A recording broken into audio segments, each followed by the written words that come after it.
Hello মায়া, কেমন আছো তুমি? কে বলতেছেন আপনি? তোমার সেই অবহেলিত মানুষটি। কেন ফোন দিয়ে তুমি এভাবে বিরক্ত করতেছো?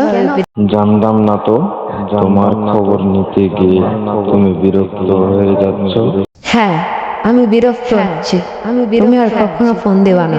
ও, এখন আমাকে বিরক্ত মনে হচ্ছে? তা নয়তো কি?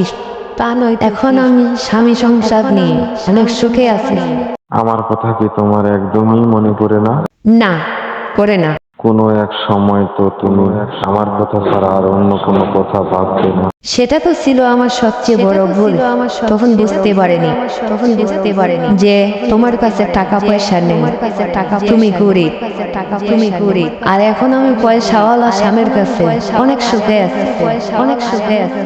তাদের বিশাল বড় বাড়ি আছে, তাদের অনেক জায়গা জমি আছে। এসবের মাঝে আমি অনেক সুখে আছি। মায়া, গরিব বলে আমার কি কোনো ভালোবাসার অধিকার নেই কাউকে? তোমার এই সমস্ত বাজে কথা শোনার আমার কোনো সময় নেই। শোনো শোনো, ফোনটা কাটবা না। আমি যে কথাটা বলার জন্য ফোন দিলাম তোমাকে, সেটা তো বলাই হলো না।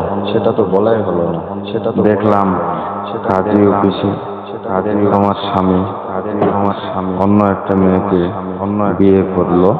কি সত্যি বলতেছো তুমি? আমি কি তোমায় কখনো মিথ্যে বলেছি বলো?